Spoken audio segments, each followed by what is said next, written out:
Today's episode is brought to you by Mazars. SoundCartel. We're all busy. There's never enough hours in the day. But that shouldn't be an excuse to rest on your laurels, because taking loyalty for granted could mean the end of your business. From SoundCartel, I'm Nicole Goodman, and this is Business Essentials Daily.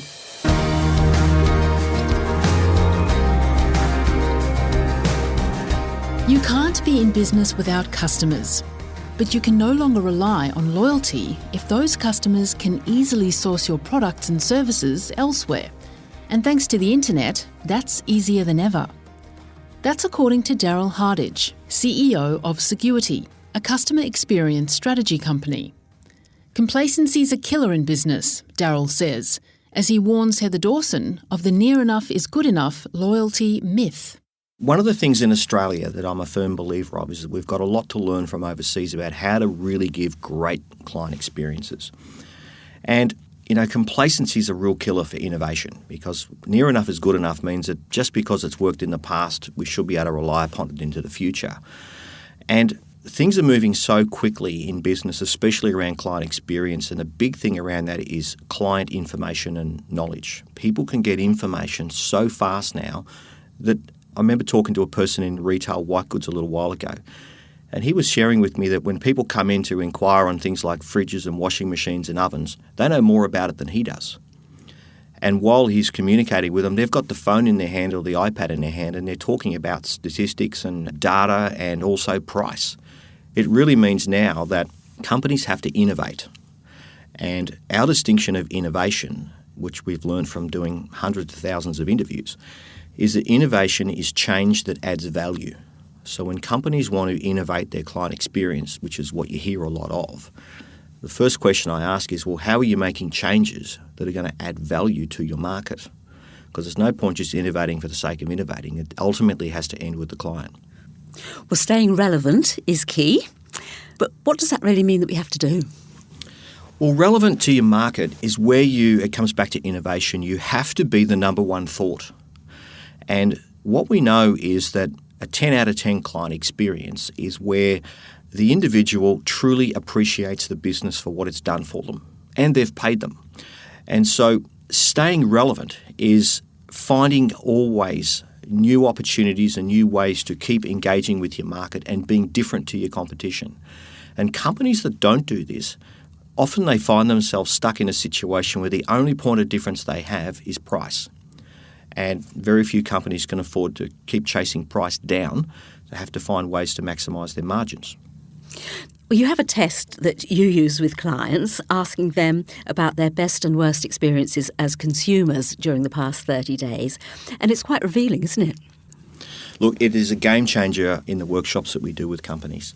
I've got a great experience I had recently when I was doing a company workshop in Maui. It was one of those terrible places of the world you have to go for work. And we were talking about, what creates these great experiences in the last 30 days. And we had 50 executives in this company. And so these people are responsible for making big transactions and also buying a lot of products. And it's usually around 15% of the market.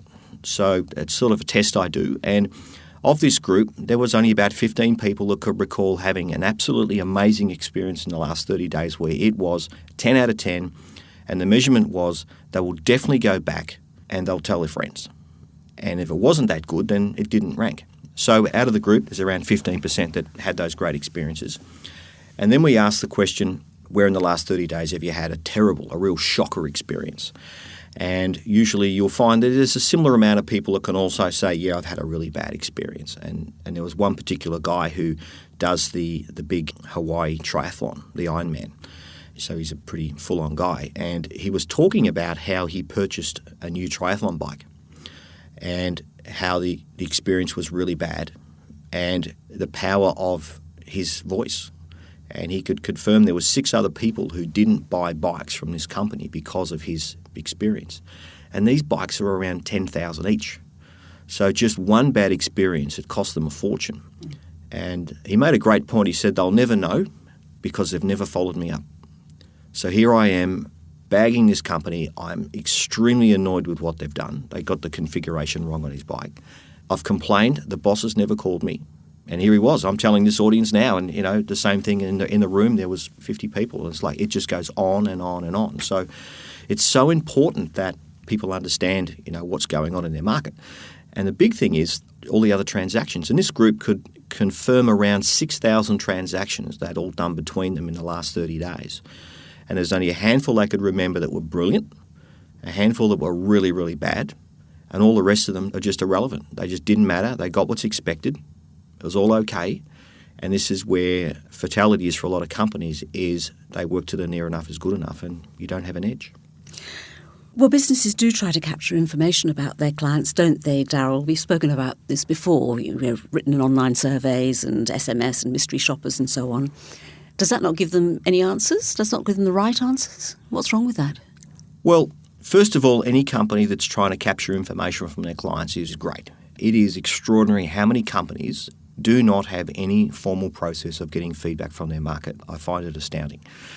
The problem with the online or the written responses is that it's all reactive from your marketplace. You're unable to probe. So if somebody says, for example, you're just fantastic, we absolutely love the service, you're number one. Well, it doesn't tell you anything. It doesn't tell you why they're number one. Our way of doing it is you have to speak with people in a real-time conversation. That way you can dialogue and you can probe and you can really get the understanding and the essence of what it is about their experience. And it's critical to understand the emotional connection. A lot of companies work on their client experience and their loyalty process around the things that are expected. Having stock on the shelf, having good knowledge about the products, delivering it on time, having quick and easy communication, a good website. And they think that's their edge, but the reality is that's just what the marketplace expects.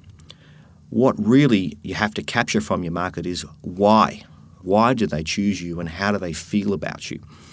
And the only way to do that is to talk with people directly. And you need to do it in the moment. And you've got to be able to probe and drill into what they're saying. So the online stuff and the handwritten forms, they're helpful. It'll give you information.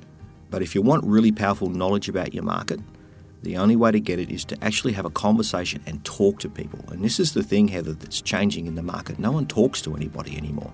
They blast them with SMS, they blast them with emails. They wonder why they don't get any good information.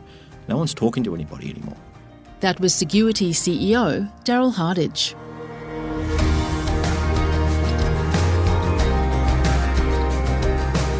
This episode of Business Essentials Daily is produced by the team at SoundCartel. Thanks for listening. I'm Nicole Goodman. We'll bring you more Be Daily tomorrow. Follow @BE Daily Podcast across social media and head to bedaily.com.au for more from the Business Essentials Daily podcast. SoundCartel. This episode was brought to you by Mazars. To find out more, visit mazars.com.au. That's mazars.com.au.